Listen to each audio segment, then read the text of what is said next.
ETF index mutual funds నేర్చుకుని stock మార్కెట్లో రాణించాలనుకుంటున్నారా? వెంటనే ఈ నెంబర్కి కాల్ చేయండి. హలో రామ్ గారు, నమస్తే. నమస్తే అండి. యా సో ఇప్పుడున్న మెకానికల్ లైఫ్లో కావచ్చు, లేదంటే న్యూక్లియర్ ఫ్యామిలీస్ అవ్వడం వల్ల మనకి రిలేషన్షిప్స్ అనేవి అండ్ ఆ బాండ్ ఎమోషన్స్ అనేవి తగ్గుతూ వస్తున్నాయని మనం మాట్లాడుకుంటూనే ఉన్నాం.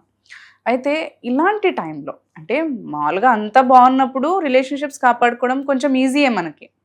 బట్ ఇలాంటి టైంలో కూడా ఒక రిలేషన్షిప్ని, మ్యారిటల్ రిలేషన్షిప్ని కానీ, లేదంటే పార్ట్నర్స్ ఏమైనా లివింగ్లో ఉన్న ఎవరైనా కానీ వాళ్ళ రిలేషన్షిప్ని, బాండ్ని పెంచుకోవాలన్నా, వాళ్ళ రిలేషన్షిప్ని కాపాడుకోవాలన్నా కానీ, అండ్ ఇప్పుడు చూస్తూ ఉన్నాం చాలా క్రైమ్స్కి లేదంటే జరుగుతున్న దారుణాలకి మెయిన్ రీజన్ ఏంటి అంటే ఎక్స్ట్రా మ్యారిటల్ అఫేర్సే, either from the men or women side. అదొక్కటే ఇవన్నిటికీ ఘోరాలకి దారి తీస్తుంది అన్నమాట. సో అలా అంటే ఇప్పుడు మెన్ అంటే బయటికి వెళ్ళి ఫ్రెండ్స్ అందరూ ఉంటారు, అంత బాగానే ఉంటుంది. ఇది కొంచెం ఉమెన్ సైడ్ నుంచి ఎక్కువైపోతుంది ఈ మధ్య. క్రూవెల్ అయిపోవడం, వాళ్ళు ఎక్స్ట్రా మ్యారిటల్ అఫేర్ పెట్టుకొని ఇక్కడ వాళ్ళని చంపేయడం, లేదంటే పేరెంట్స్ని చంపేయడము, ఇలాంటి ఇన్సిడెంట్స్ చూస్తున్నాం. సో ఇలా కాకుండా ఒక మెన్ ఏం ఎఫర్ట్ పెట్టాలంటారు? ముందంటే ఒక ఉమెన్ ఫ్యామిలీ రెస్పాన్సిబిలిటీ తీసుకుని తన బాండ్ ఉంచాలి అని అనేవాళ్ళు. ఇప్పుడు అది ఉండట్లేదు కాబట్టి ఎక్స్ట్రా మ్యారిటల్ అఫేర్ వెళ్ళకుండా ఆ మెన్, ఆ పర్సన్ అనేది ఇది కాపాడుకొని ఉంచుకోవాలి అని అంటే ఎలాంటి ఎఫర్ట్స్ పెట్టాలని మీరు అడ్వైస్ చేస్తారు? Sure. So first of all అండి, మీ పార్ట్నర్, స్పెషలీ ఫీమేల్ పార్ట్నర్, వేరే వాళ్ళతో ఎక్స్ట్రా మ్యారిటల్ అఫేర్ లేకుండా ఉండాలి అని అంటే the most important thing a man has to do ఏంటిది అని అంటే కమ్యూనికేషన్ అండి. So communicate on a regular basis. Communicate అని అంటే సరదాగా మాట్లాడడం ఒకటే కాదు. సరదాగా మాట్లాడడం is just a part of it. మీరు తెలుసుకోవాల్సింది ఏంటిది అని అంటే విమెన్కి ఎన్నో నీడ్స్ ఉంటాయండి, చాలా నీడ్స్ ఉంటాయి. అది ఫినాన్షియల్ నీడ్స్ అవ్వచ్చు, సెక్షువల్ నీడ్స్ అవ్వచ్చు. It can be any need in terms of sometimes care కావాలి, సమ్టైమ్స్ రెస్పెక్ట్ కావాలి, ప్రెజెన్స్, ఓన్లీ ప్రెజెన్స్ కూడా కావచ్చు. many a times right? only your physical presence చాలు, నాకు అక్కడ ఉంటే చాలు పక్కన అన్నట్టు అనిపిస్తుంది. సో మీరేంటంటే ఫస్ట్ ఆఫ్ ఆల్ కమ్యూనికేట్ చేయడం చాలా ఇంపార్టెంట్. ఏంటి అని అంటే తనకి కావాల్సిన అన్ని నేను ఇస్తున్నానా లేదా, అసలు తనకి ఏం కావాలి అనేది తెలుసుకోవడం చాలా ఇంపార్టెంట్ మెన్. సో అది తెలుసుకున్నారనుకోండి, అందులో మీరు అట్లీస్ట్ ఏంటంటే once you know that okay this is what she wants అనేసి, దట్ ఈస్ వెన్ దానికి తగ్గట్టు మీరు కనుక యాక్ట్ చేశారు అంటే కనుక ఇంకో మంచి వైపు చూడాల్సిన అవసరం లేదు అక్కడ. సో మెనీ ఏ టైమ్స్ చెప్తానండి. ఇప్పుడు వచ్చిన ఎగ్జాంపుల్, కొందరు అమ్మాయిలకి పొగడతలు అంటే చాలా ఇష్టం. మీరు పొగిడారు అని అంటే that it self is kind of తనకి స్ట్రెస్ రిలీఫ్. అది ఎగ్జాక్ట్లీ. నేను నా స్పౌస్కి సపోజ్ పొగడతలు అంటే ఇష్టము, అది నాకు తెలియని కూడా తెలియదు అసలు. ఫస్ట్ ఆఫ్ ఆల్ తెలుసుకోలేదు, because I do not communicate. నేను పొగడట్లేదు, బయట ఎవరో పొగిడారనుకోండి, సో దాట్ ఇట్ సెల్ఫ్ ఏమవుతుంది అంటే నాతోనే డిస్కనెక్ట్ అవ్వడానికి ఛాన్సెస్ ఎక్కువ ఉన్నాయి ఇక్కడ, రైట్? సో అదే నేను తెలుసుకుని ఉంటే కనుక దట్ తనకి పొగడతలు అంటే ఇష్టము అని రెగ్యులర్ బేసిస్ మీద నేనే పొగుడుతున్నాను అనుకోండి, అప్పుడు ఇంకా బయట వాళ్ళకి స్కోప్ లేదు అక్కడ. సో ఐ జస్ట్ అన్నా కానీ తనంత సీరియస్ గా తీసుకోకపోవచ్చు. నాకు తెలుసు, మా హస్బెండ్ సేమ్ థింగ్ చెప్తున్నాడు. మా హస్బెండ్ ఎప్పుడు చెప్తూ ఉంటాడు. అండ్ ఇంకోటి ఏంటంటే నాతోని రిలేషన్ స్ట్రాంగ్ గా ఉన్నప్పుడు మధ్యలోంచి ఎవరన్నా ఈవెన్ బార్జిన్ చేయడానికి ట్రై చేసినా కూడా అంత ఈజీగా బ్రేక్ అవుతుంది. సో అదే నేను చెప్పట్లేదు ఏమి, బట్ బయట వాళ్ళందరూ చెప్తున్నారు, నలుగురు ఐదుగురు చెప్తున్నారు ఆన్ ఎ డైలీ బేసిస్ నువ్వు చాలా అందంగా ఉన్నావు అనేసి. సో ఆబ్వియస్లీ నాకు ఇంట్లో వాళ్ళే గుర్తించట్లేదు అనే ఫీలింగ్ వచ్చేస్తుంది అక్కడ, రైట్? సో నాతోని టై అనేది కొంచెం తక్కువైపోతుంది అక్కడ. సో ఆ కమ్యూనికేషన్, బేసిక్ కమ్యూనికేషన్ చాలా ఇంపార్టెంట్ అండి. రెండోది, we need to understand that respecting her is extremely important. విమెన్ని మీరు మీ విమెన్కి రెస్పెక్ట్ ఇవ్వట్లేదు అని అనుకోండి, టేక్ ఇట్ ఫర్ గ్రాంటెడ్. బయట వాళ్ళు రెస్పెక్ట్ ఇస్తారు and she will not be with you. బయట వాళ్ళు రెస్పెక్ట్ ఇచ్చారా లేదా పక్కన పెట్టేసేయండి. అసలు మీతోటి ఉండాలి అని అంటే మీరు ఆమెను రెస్పెక్ట్ చేయడం చాలా ఇంపార్టెంట్. మెనీ అ టైమ్స్ ఏంటంటే కొందరు సీరియస్గానే అమ్మాయిల్ని చులకనగా చేసి మాట్లాడుతూ ఉంటారు, లేకపోతే వాళ్ళ పార్ట్నర్ని చులకనగా చేసి మాట్లాడుతూ ఉంటారు. కొన్నిసార్లు ఏంటంటే కొందరు సరదాగా చేస్తూ ఉంటారు, కానీ సరదాగా మీరు ఏడిపిస్తున్నా కూడా, అంటే నీకు తెలివి లేదు, నీకు బుర్ర లేదు అని సరదాగా అంటూ ఉంటారు.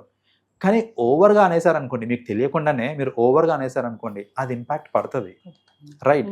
సో నీకు తెలివి లేదు, నీకు బుర్ర లేదు, లేకపోతే నువ్వు దేనికి పనికిరావు అని ఒక పక్కన హస్బెండ్ అంటూ ఉన్నారు, మరో పక్కన బయట ఎవరో నీ నీ నీ అందానికి నీ తెలివి తోడయింది ఇలాంటి మాటలు మాట్లాడారు అనుకోండి ఎవరైనా, రైట్? సో అప్పుడు ఏమవుతుంది అంటే obviously she'll slip from the hands, right? So ఆ రెస్పెక్ట్ అనేది చాలా ఇంపార్టెంట్. మీరు డిస్రెస్పెక్ట్ చేశారు అని అంటే ఖచ్చితంగా she will seek for people who are trying to respect her. And బయట జనాలు ఎట్లా ఉంటారంటే ఆబ్వియస్లీ కాపు కాచుకొని కూర్చుంటారు చాలా మంది, లైక్ ఎప్పుడెప్పుడు ఎవరెవరు దొరుకుతారా అనేసి. Society is like that.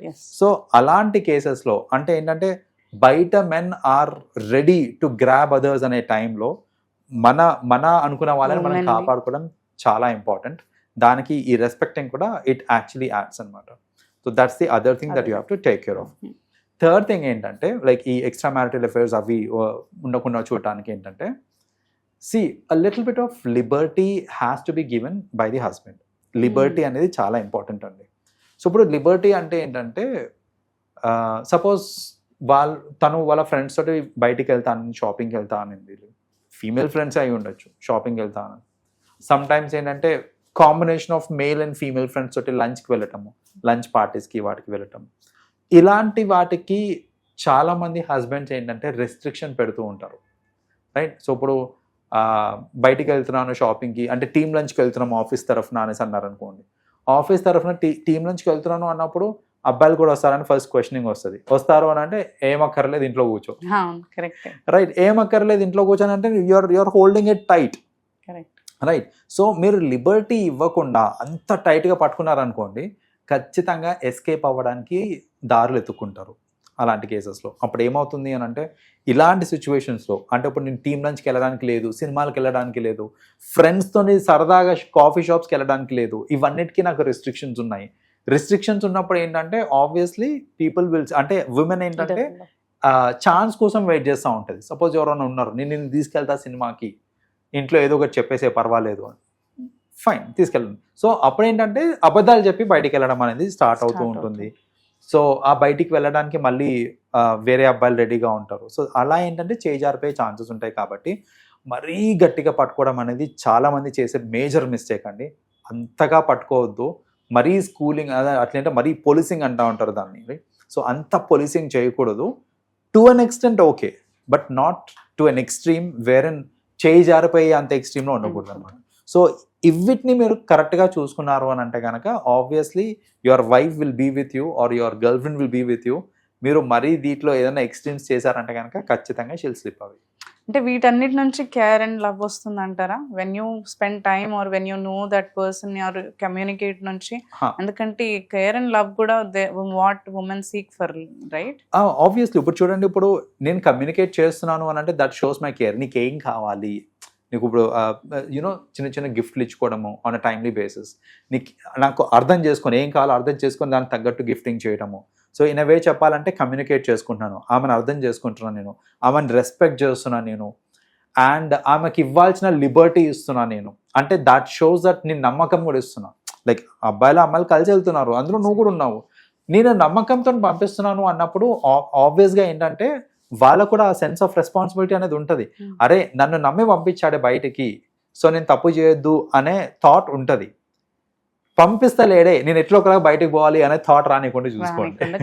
So that is what it is అనమాట. సో అందుకని ఇప్పుడు నేను చెప్పిన ఎలిమెంట్స్ అన్ని చేశారనుకోండి, your wife or your girl friend will not go to anybody else. Right.